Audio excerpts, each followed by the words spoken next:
Let's bring in Mark Rega, a senior advisor to Prime Minister Benjamin Netanyahu. He's live from Jerusalem. Mark, good afternoon to you there.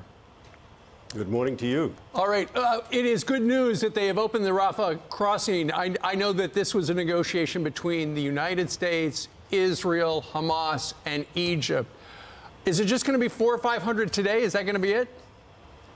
I can't give you the answer because we want everyone to leave who wants to leave. The question is, what will Hamas do? When Secretary Blinken was here on his first visit, that's over 2 weeks ago, we discussed our willingness to work with the Americans to get all your American citizens out. That was our commitment. And I thought it should have been done, when we made that decision. But Hamas was holding the American citizens as sort of hostages. They didn't want to let them leave. Apparently, they've agreed finally to let them leave. I hope they can all get out and return home and be with their families. Yeah. So Hamas is telling the mediators that it will release the hostages soon. This was said in a video yesterday on the Telegram app. What's the latest? So we don't believe much of what Hamas is saying publicly. They say something and they say the opposite the next day, and you never know what is true. And the assumption is that everything they say is just psychological propaganda for their terror machine. I can say the following. We're continuing to hit the Hamas terror machine hard. They're facing our blows. They're feeling our might. And I think that pressure will do more than anything else to get our hostages out, together with the diplomatic pressure on Hamas's allies in the Gulf. I think that's the way to get our people out. Well, Ambassador, you're right. They are feeling it. But my concern is the propaganda war. It looks like Hamas is winning it.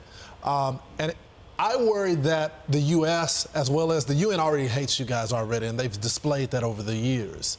But I worry that it's going to cause pressure from the U.S. and American journalists that you guys won't be able to do the full war effort for long. Do you worry about that? You know what? You talk about the propaganda from the other side, and the trouble is, and sometimes I think parts of your colleagues in the media are guilty of this. People don't understand Hamas is not a democracy. No. Gaza is a brutal authoritarian regime there.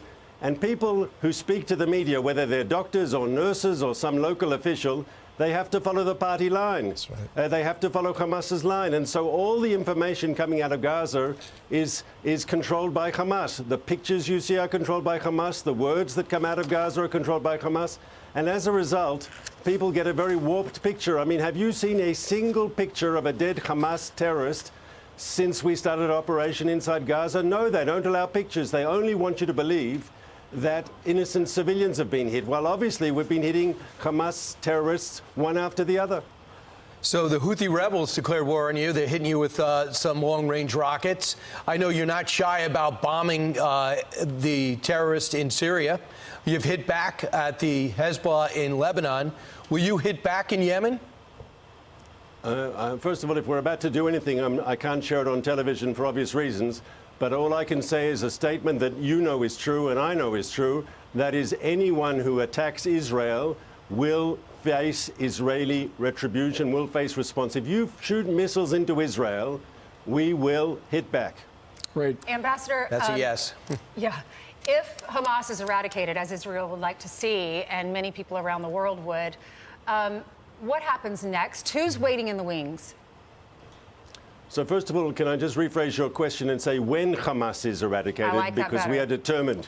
Yes. We will do this. We're talking about what happens after there is no longer a Hamas controlling Gaza. A terrorist group.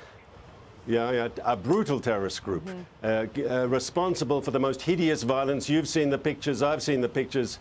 These people are the enemies of everyone who believes in humanity. These people are, as President Biden said, sheer evil. Now, what happens when they're gone? We've been talking with the United States about different scenarios. I'm not going to go into too much detail. All I can assure you is that, like when ISIS was defeated in Syria and Iraq, better things came after ISIS. I am convinced that once Hamas is gone, once they no longer have their terror enclave in the Gaza Strip, I'm sure what comes after will be preferable, both for Israelis, who won't have to live in fear of these brutal terror attacks that we've suffered, and for the Gazans, who deserve something better than this terror regime that doesn't give a hoot about them. Sure. Ambassador, before you go, Trey Yingst was just talking about how Israeli missiles struck a refugee camp, the Jabalah refugee camp. Apparently, you were targeting a Hamas big shot, and there were other big shots in Hamas there as well. So is that the new dimension? Rather than hiding under a hospital, they're hiding with people who are trying to escape for their lives? So first of all, the Jabalia refugee camp, a lot of people have moved to the south, the vast majority of people. And I noticed in the pictures that we just saw in your report, the people around the crater where our strike had happened were mostly young men of military age. And it didn't look like a lot of innocent civilians to me. But what I can tell you is this. If you are part of the Hamas leadership, if you are part of the command structure that was responsible for the rapes, the murders, the beheadings, the mass shootings, the massacres that they perpetrate in Israel, we will find you and we will take you out. We'll do so in a way, we'll try to be as surgical as we can to avoid other people getting caught up in the crossfire. That's our commitment as a democratic country.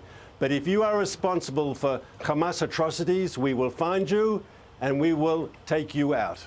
How many are there?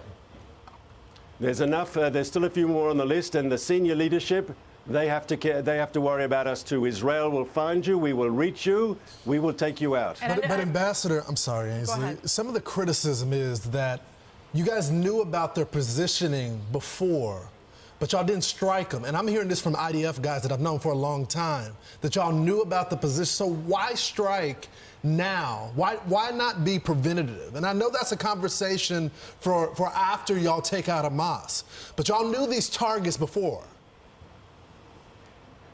So, first of all, there was a strategy to try to deter Hamas from attacking, which obviously failed. And we have to have our own investigations in Israel of why we were surprised on October 7th, why we paid such a heavy price in blood. And we have to have lessons learned because, you know, we always prided ourselves on having really good intelligence, and that we were taken by surprise like we were, that's unacceptable. We have to do a better job. That's clear. But if you ask about Israeli preemption, we could only preempt if we had specific information, and unfortunately, we didn't have the specific information, and we paid for that in blood. We have to get our act together, and I think you're seeing now the Israeli people united as never before, understanding that we have to deal with this threat. And what's the bottom line? The bottom line is we refuse. We refuse to live next to this enclave of terror on our border. That enclave will be destroyed. That's good for Israel. That's good for the civilians of Gaza. We will end Hamas's regime of terror in the Gaza Strip. Is there a difference between the Palestinians and Hamas in your view? Should we separate the two? Listen, there are in Gaza, there are literally hundreds of thousands of children. We don't want to see anything happen to them. Right. We're making a maximum effort. We are targeting Hamas and its military machine. Yeah, when you talked about the refugee camp, it's not Israel firing on this huge tented camp, right? They're buildings, they're concrete buildings and houses in this neighborhood in Gaza. That's 100% correct. And you have to ask why they're refugees, because they're living in their own country. Why does the UN still classify them as refugees when they're living on their own, in their own homeland? But that's a separate issue. What happened, those pictures you see, is we targeted the terrorist and we got him, and he deserved to meet his fate. And because it was an underground tunnel network, that caused the surrounding buildings to collapse. And this is how Hamas works. They build their military infrastructure under civilian neighborhoods. Yep, under schools. I've said before, and it needs to be said again, in normal countries like the United States, like Israel, our military is to defend our people, to protect our civilians. Hamas inverts that in a perverted way. For them, their civilians protect their military. It's disgusting, it's an outrage, and it has to be condemned. All right. Ambassador, thank you very much for Ambassador. joining us live from Jerusalem. I was